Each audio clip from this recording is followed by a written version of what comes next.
Hi, good morning to one and all. The last class, I discussed about the concept of finite and then non-finite verb. But in this class, I am going to talk about the concept of action verbs. See, these verbs are very, very important. Before we go to the concept, we must understand that what is action verbs. ಅಂದ್ರೆ ನಾವು action verbs ಅಂತ ತಿಳ್ಕೊಳ್ಳೋಕ್ಕಿಂತ ಮೊದಲು action verbs ಅಂದ್ರೆ ಏನು ನೋಡಿ. ಆ ವರ್ಡೇ ಹೇಳ್ತಿದೆ ಆಕ್ಷನ್ ಅಂತಂದ್ರೆ ದಟ್ ಈಸ್ ಶೋಯಿಂಗ್ ಸಮಥಿಂಗ್ ಅಂತ. ಸೊ ಡೆಫಿನೇಷನ್ ಅನ್ನು ಗಮನಿಸಿದಾಗ ನಾವು ಏನಪ್ಪ ಹೇಳುತ್ತೆ ನಮ್ಗೆ ಅದು ಅಂತಂದ್ರೆ action verb which express what physically and mentally of the subject. Subject ಜಾಗದಲ್ಲಿ may be animal, human being or whatever it may be.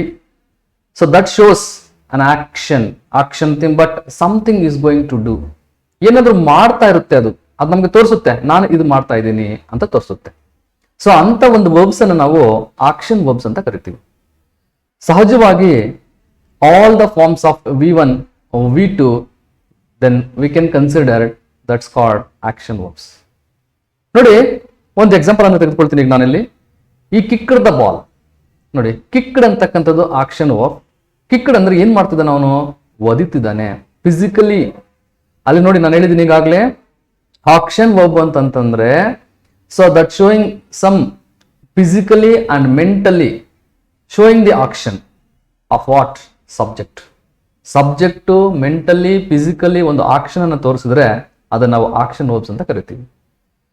For example, ನೀವು ರನ್, ಕಿಕ್, ಥಿಂಕ್, ಹಾಟ್, ನೀವು ಯಾವುದಾದ್ರೂ ವರ್ಬ್ ಫಾರ್ಮ್ ಅನ್ನು ತೆಗೆದುಕೊಳ್ಳಿ. ಬೇಸಿಕ್ ಆಗಿ V1 ಆಗಿರ್ತಕ್ಕಂಥ verb form ಏನಾಗಿರುತ್ತಪ್ಪ ಅಂತಂದ್ರೆ ಅದು ಸಹಜವಾಗಿ ಆಕ್ಷನ್ ವರ್ಬ್ಸ್ ಆಗಿರುತ್ತೆ.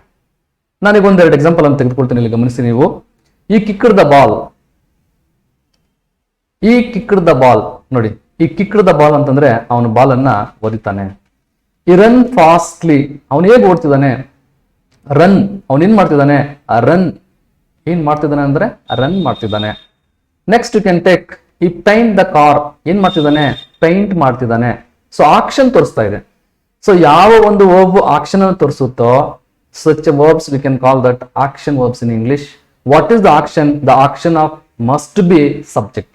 ಚೆನ್ನಾಗಿ ನೆನ್ಪಿಟ್ಕೊಳ್ಳಿ, ಒಂದೇನಪ್ಪ ಅಂತಂದ್ರೆ ವರ್ಬ್ ನ ಕಾರ್ಯ ಏನು ಅಂತಂದ್ರೆ showing the action of the subject. That is almost and it is fixed in English. The verb is going to show always what the function is going to do, that is the subject. Subject ಮಾಡ್ತಕ್ಕಂಥ ಒಂದು ಕೆಲಸವನ್ನ verb ತೋರಿಸಿದ್ರೆ ಅದನ್ನ ನಾವು action, ಅದನ್ನ ನಾವು ಕ್ರಿಯಾಪದ ಅಂತೀವಿ. ಅದರಲ್ಲಿ ಯಾವುದೋ ಒಂದು ಆಕ್ಷನ್ ಅನ್ನು ತೋರಿಸುತ್ತೋ, ಸಪೋಸ್ ಫಾರ್ ಎಕ್ಸಾಂಪಲ್ ಅವನು ಓಡ್ತಿದ್ದಾನೆ, ಅವನು ಒದಿತಿದ್ದಾನೆ, ಅವನ ಕಾರ್ಗೆ ಪೇಂಟ್ ಮಾಡ್ತಿದ್ದಾನೆ, so that is going to do something. ನೋಡಿ, ಈ ಆಕ್ಷನ್ ವರ್ಬ್ ಎಲ್ಲಾ ಟೆನ್ಸ್ ಅಲ್ಲಿ ನಮಗೆ ಸಿಗುತ್ತೆ. ನೀವು ಪ್ರೆಸೆಂಟ್ ಟೆನ್ಸ್ ಅಲ್ಲಿ ತೆಗೆದುಕೊಂಡ್ರು ಇರುತ್ತೆ, ಪಾಸ್ಟ್ ಟೆನ್ಸ್ ಅಲ್ಲಿ ತೆಗೆದುಕೊಂಡ್ರು ಇರುತ್ತೆ, ಫ್ಯೂಚರ್ ಟೆನ್ಸ್ ಅಲ್ಲಿ ತೆಗೆದುಕೊಂಡ್ರು ಇರುತ್ತೆ. ಈಗ ಪ್ರೆಸೆಂಟ್ ಟೆನ್ಸ್ಗೆ ಫಾರ್ ಎಕ್ಸಾಂಪಲ್ ಒಂದು ತೆಗೆದುಕೊಳ್ಳೋಣ. ಈ ಪ್ಲೇ ಕ್ರಿಕೆಟ್, ಅವನೇನ್ ಮಾಡ್ತಿದ್ದಾನೆ? ಆಡ್ತಿದ್ದಾನೆ, ಆಕ್ಷನ್ ತೋರಿಸ್ತಾ ಇದೆ. ಹಾಗೆ ನೀವು ಪಾಸ್ಟ್ ಸಿಂಪಲ್ಗೆ ಬನ್ನಿ, ಈ ಪ್ಲೇಡ್ ಕ್ರಿಕೆಟ್ ನೋಡಿ, ಅಲ್ಲಿ ಕೂಡ ನಮ್ಗೆ ಆಕ್ಷನ್ ತೋರಿಸ್ತಾ ಇದೆ. ಫ್ಯೂಚರ್ ಟೆನ್ಸ್ಗೆ ಬನ್ನಿ, ಈ ವಿಲ್ ಪ್ಲೇ ಕ್ರಿಕೆಟ್, ಅವನ್ ಕ್ರಿಕೆಟ್ ಅನ್ನ ಆಡ್ತಾನೆ. ಸೊ ಅಂದ್ರೆ ಮೂರು ಟೆನ್ಸ್ ಅಲ್ಲೂ ಕೂಡ ನಮ್ಗೆ ಚೆನ್ನಾಗಿ ಅರ್ಥ ಆಗುತ್ತೆ. Present tense, past tense and then future tense. In the three tense we can see the action verbs. Again I am going to tell you what is the action verbs. Action verbs are nothing but showing the action of the subject, that may be physically or mentally. ಅಂದ್ರೆ ದೈಹಿಕವಾಗಿ ಆಗ್ಬೋದು, ಮಾನಸಿಕವಾಗಿ ಆಗ್ಬೋದು. ಒಂದು subject ನಮ್ಗೆ action ತೋರಿಸ್ತಾ ಇದೆ ಅಂತಂದ್ರೆ ಅದು ನಾವೇನ್ ಕರಿತೀವಪ್ಪ ಅಂತಂದ್ರೆ ಸೊ ಆಕ್ಷನ್ ವರ್ಬ್ಸ್ ಅಂತ ಕರಿತೀವಿ. ಈ ಆಕ್ಷನ್ ವರ್ಬ್ಸ್ ಅಲ್ಲಿ ನಾವು ಟೂ ಟೈಪ್ಸ್ ಆಫ್ ವರ್ಬ್ಸ್ ಅನ್ನ ನೋಡ್ತೀವಿ. ಈ ಟೂ ಟೈಪ್ಸ್ ಆಫ್ ವರ್ಬ್ಸ್ ತುಂಬಾನೇ ಇಂಪಾರ್ಟೆಂಟ್ ನಮಗೆ. If we generally miss match this one, you will not get connected in the sentence. For example, ಯಾವಪ್ಪ ಎರಡು ಅಂತಂದ್ರೆ ಒಂದು ಟ್ರಾನ್ಸಿಟಿವ್ ವರ್ಬ್, ಇನ್ನೊಂದು ಇಂಟ್ರಾನ್ಸಿಟಿವ್ ವರ್ಬ್ ಅಂತ ಹೇಳ್ತೀವಿ. ವಾಟ್ ಈಸ್ ಟ್ರಾನ್ಸಿಟಿವ್ ವರ್ಬ್ ಅಂತಂದ್ರೆ the verb which carry the object with itself. ಯಾವ ಕ್ರಿಯಾಪದ ತನ್ನ ಜೊತೆ ಆಬ್ಜೆಕ್ಟ್ ಅನ್ನ ಕಂಪಲ್ಸರಿಯಾಗಿ ತೆಗೆದುಕೊಂಡು ಬರುತ್ತೋ ಅದನ್ನ ನಾವು ಟ್ರಾನ್ಸಿಟಿವ್ ವರ್ಬ್ ಅಂತ ಹೇಳ್ತೀವಿ. ಯಾವ್ದನ್ನ ಇಂಟ್ರಾನ್ಸಿಟಿವ್ ಅಂತ ಹೇಳ್ತೀವಿ ಅಂತಂದ್ರೆ the verb which does not carry the object, it is no need ಯಾವ ಕ್ರಿಯಾಪದ ಆಬ್ಜೆಕ್ಟ್ ಅನ್ನ ಜೊತೆನಲ್ಲಿ ತೆಗೆದುಕೊಂಡು ಬರೋದಿಲ್ವೋ ಅಂತ ಕ್ರಿಯಾಪದವನ್ನ ನಾವು ಇಂಟ್ರಾನ್ಸಿಟಿವ್ ವರ್ಬ್ ಅಂತ ಹೇಳ್ತೀವಿ. ಈಗ ಫಾರ್ ಎಕ್ಸಾಂಪಲ್ ಒಂದು ಎಕ್ಸಾಂಪಲ್ ನೋಡೋಣ.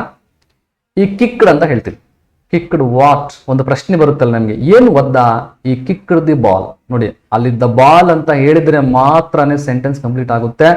Just if you stop there like ಈ ಕಿಕ್ಡ್ ಅಂತ ನೀವು ಬಿಟ್ಬಿಟ್ರೆ ನೆಕ್ಸ್ಟ್ ನಮಗೆ ಪ್ರಶ್ನೆ ಉಟ್ಕೊಳ್ಳುತ್ತೆ, ವಾಟ್. ನೋಡಿ, ಸಚ್ ವರ್ಬ್ಸ್ ಏನಪ್ಪಾ ಅಂತಂದ್ರೆ ಕಂಪಲ್ಸರಿ ಆಗಿ ಆಬ್ಜೆಕ್ಟ್ ಅನ್ನ ಕ್ಯಾರಿ ಮಾಡುತ್ತೆ. ಇನ್ನೊಂದು ಸೆಂಟೆನ್ಸ್ ಅನ್ನು ಗಮನಿಸಿ, ಈ ಪೈಂಟ್ಸ್ ವಾಟ್. ನೀವು ವರ್ಬ್ಗೆ ಒಂದು just like put a question mark like ಈ ಪೈಂಟ್ಸ್ ವಾಟ್, ಈ ಪೈಂಟ್ಸ್ ದಿ ಕಾರ್. ನೋಡಿ, ಆ ಪೈಂಟ್ಸ್ ಜೊತೆಗೆ ದ ಕಾರ್ ಅಂತಕ್ಕಂಥ ಆಬ್ಜೆಕ್ಟ್ ಬರಲೇಬೇಕು. ಇನ್ ಕೇಸ್ ಅಲ್ಲಿ ಆಬ್ಜೆಕ್ಟ್ ಜಾಗದಲ್ಲಿ ಬಂದಿಲ್ಲ ಅಂತಂದ್ರೆ ಸೊ ಆ ಸೆಂಟೆನ್ಸ್ ನಮಗೆ ಕರೆಕ್ಟ್ ಆಗಿರತಕ್ಕಂಥ ಒಂದು ಮೀನಿಂಗ್ ಅನ್ನ ಕೊಡೋದಕ್ಕೆ ಸಾಧ್ಯ ಇಲ್ಲ. ಹಾಗೆ ನೀವೀಗ ಇಂಟ್ರಾನ್ಸಿಟಿವ್ ಬನ್ನಿ. ಒಂದು ಎಕ್ಸಾಂಪಲ್ ಅಂತ ತೆಗೆದುಕೊಳ್ತೀನಿ. ಈ smiled just completed the sentence. ಅಲ್ಲಿ ನಮಗೆ ಇನ್ನೇನು ಅವಶ್ಯಕತೆನೇ ಇಲ್ಲ. ಈ ಸ್ಮೈಲ್ಡ್ ನೆಕ್ಸ್ಟ್ ಅಲ್ಲಿ ಏನಿರುತ್ತಪ್ಪ ಅಂತಂದ್ರೆ ಪಕ್ಕದಲ್ಲಿ ಆಬ್ಜೆಕ್ಟ್ ಇರ್ಬೋದು, ಅಡ್ವರ್ಬ್ ಇರ್ಬೋದು, ಪ್ರಿಪೋಸಿಷನಲ್ ಫ್ರೇಸ್ ಇರ್ಬೋದು. ನೋಡಿ, ಫಾರ್ ಎಕ್ಸಾಂಪಲ್ ಈ ಸ್ಮೈಲ್ ಬೈ ಸೀಯಿಂಗ್ ಅಸ್, ಅಲ್ಲಿ ನಾನು ಪ್ರಿಪೋಸಿಷನಲ್ ಫ್ರೇಸ್ ಇಂದ ಸ್ಟಾರ್ಟ್ ಮಾಡಿದ್ದೀನಿ. ನೆಕ್ಸ್ಟ್ ನೋಡಿ, ಈ ರನ್ ಫಾಸ್ಟ್ಲಿ, ಈ ರನ್ಸ್ ಫಾಸ್ಟ್ಲಿ. ಹೇಗೆ ಓಡ್ತಿದ್ದಾನೆ ಅವನು? ವೇಗವಾಗಿ ಓಡ್ತಿದ್ದಾನೆ. ಈ ರನ್ಸ್ ಅಂದ್ರೆ ಸಾಕು, ಅಂಡರ್ಸ್ಟ್ಯಾಂಡಿಂಗ್. ನೆಕ್ಸ್ಟ್ ಅಲ್ಲಿ ನಮಗೆ ಬರಲೇಬೇಕಾಗಿಲ್ಲ. ನೆಕ್ಸ್ಟ್ ಅಲ್ಲಿ ನೋಡಿ ಅಡ್ವರ್ಬ್ ಬಂದಿದೆ. ನೆಕ್ಸ್ಟ್ ಇನ್ನೊಂದನ್ನು ಗಮನಿಸಿ, ಈಸ್ ಎ ಟೀಚರ್. ನೋಡಿ, ಈಸ್ ಅಂದ್ರೆ ಅಂಡರ್ಸ್ಟ್ಯಾಂಡಿಂಗ್ ಆಗುತ್ತೆ. ಅದನ್ನ ಎ ಟೀಚರ್ ಅಂತ ಹೇಳ್ತೀನಿ, ಅಬ್ಜೆಕ್ಟಿವ್ ಬಂದಿದೆ. ಸೊ ಹಾಗಾಗಿ ಇಂಟ್ರಾನ್ಸಿಟಿವ್ ವರ್ಬ್ ಫಾರ್ಮ್ ಅಲ್ಲಿ ಆಬ್ಜೆಕ್ಟ್ ಅನ್ನ ಕ್ಯಾರಿ ಮಾಡ್ಬೇಕಂತ ಏನು ಇಲ್ಲ. Intransitive verb does not carry the object. Then what about the transitive verb? A transitive verb must have carry the object. ಅದು ಆಬ್ಜೆಕ್ಟ್ ಅನ್ನ ಕ್ಯಾರಿ ಮಾಡಲೇಬೇಕು. ಅದು ಆಬ್ಜೆಕ್ಟ್ ಅನ್ನ ಕ್ಯಾರಿ ಮಾಡಿಲ್ಲ ಅಂತಂದ್ರೆ ಅದನ್ನ ಟ್ರಾನ್ಸಿಟಿವ್ ವರ್ಬ್ ಅಂತ ಹೇಳೋಕೆ ಸಾಧ್ಯ ಇಲ್ಲ. ಯಾಕೆಂದ್ರೆ ಆ ಸೆಂಟೆನ್ಸ್ ಇನ್ಕಂಪ್ಲೀಟ್ ಆಗುತ್ತೆ. ಆ ಸೆಂಟೆನ್ಸ್ ನಮ್ಗೆ ಅದು ಅರ್ಥ ಆಗಲ್ಲ. ಹಾಗಾಗಿ ನಾವು ನೆಕ್ಸ್ಟ್ ಅಲ್ಲಿ ಒಂದು ಪ್ರಶ್ನೆ ಹಾಕೊಳ್ತೀವಿ, ವಾಟ್ ಅಂತ. ಸೊ ಹಾಗಾಗಿ ಟ್ರಾನ್ಸಿಟಿವ್ ವರ್ಬ್, ಇಂಟ್ರಾನ್ಸಿಟಿವ್ ವರ್ಬ್ ಅದು ನಮಗೆ ತುಂಬಾ ಇಂಪಾರ್ಟೆಂಟ್ ಆಗಿರುತ್ತೆ. ನೀವು ನಿಮಗೆ ಬರೀತಕ್ಕಂಥ ಸಂದರ್ಭದಲ್ಲಿ, ಮಾತಾಡ್ತಕ್ಕಂಥ ಸಂದರ್ಭದಲ್ಲಿ ನಿಮ್ಗೆ ಏನಾದರೂ ಡೌಟ್ ಬಂದ್ರೆ ಜಸ್ಟ್ ನೀವು ವರ್ಬ್ಗೆ ಒಂದು ಕ್ವಶನ್ ಅನ್ನು ಹಾಕೊಳ್ಳಿ, ವಾಟ್ ಅಂತ. ನೆಕ್ಸ್ಟ್ ನಿಮ್ಗೆಲ್ಲ ಆಬ್ಜೆಕ್ಟ್ ಬರುತ್ತೆ. ಫಾರ್ ಎಕ್ಸಾಂಪಲ್, ಈ ಲುಕ್ಡ್ ವಾಟ್, ಈ ಲುಕ್ಡ್ ಎ ಬ್ಯೂಟಿಫುಲ್ ಪಿಕ್ಚರ್.